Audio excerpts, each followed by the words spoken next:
Hi, I'm Roja, business strategist and CBT counselor. So I believe in making businesses where employment is generated, and at the same time I believe in conscience-backed capitalism where people are valued, where people are treasured, where I believe in progress in psychological deep thinking and upliftment of personalities.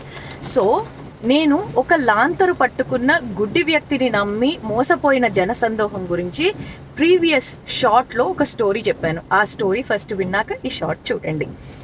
So అలా కింద పడిపోయిన వ్యక్తులు అందరూ ఎవరు అంటే, బిజినెసెస్లో ఒక job ఇచ్చారు కదా అనేసి ఆ బిజినెస్ ఓనర్కి ఫండ్ ఎక్కడి నుంచి వస్తుంది, వాళ్ళ స్ట్రాటజీ ఏంటి, వాళ్ళ విజన్ ఏంటి, వాళ్ళ మిషన్ ఏంటి.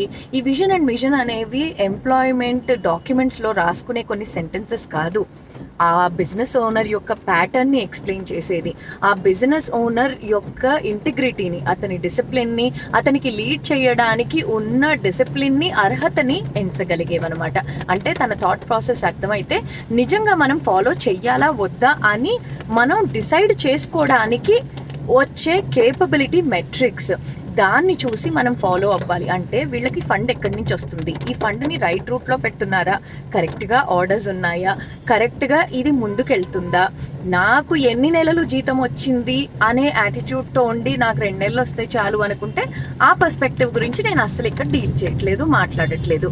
If you are looking about long term careers, where you want to build careers, where you want to learn things, where you want to cherish your careers, when you look back, when you want to cherish your leaders, then that is the case study I am telling you. So అలా ఎక్కడి నుంచి వస్తుంది, ఎలా వస్తున్నాయి, అసలు వీళ్ళకి అర్హత ఉందా అని కరెక్ట్గా ఎంచుకోకుండా నడిస్తే ఆ గుంపులాగా ఏదో ఒక రోజు లోయలో పడిపోవటం తప్ప ఏముండదు. అయితే అప్పుడు ముందు క్వశ్చన్ అడిగితే ఐసోలేట్ అయిన వ్యక్తులు వేరే బాటలో నడుస్తూ కూడా ఏం చెప్తున్నారు అంటే, మీకు అదే బాటలో నడవాల్సిన అవసరం గనక ఒకవేళ ఉంటే ఇలా ఎత్తి చూపిన వాళ్ళు కష్టమైన ఒకళ్ళే ఎందుకు నడుస్తున్నారు, ఏం చెప్తున్నారు అనేది ఒక్కసారి వినడానికి ట్రై చేస్తే దాంట్లో ఒక లౌడ్ మెసేజ్ దాగుంటుంది. ఆ మెసేజ్ వల్ల మనకి చాలా విషయాల మీద క్లారిటీ వస్తుంది.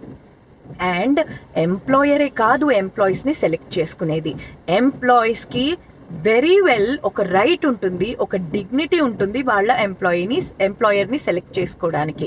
అంటే మీరు ఇక్కడ మీ ఎనర్జీని ట్రేడ్ చేస్తున్నారు for the amount of money that you're getting.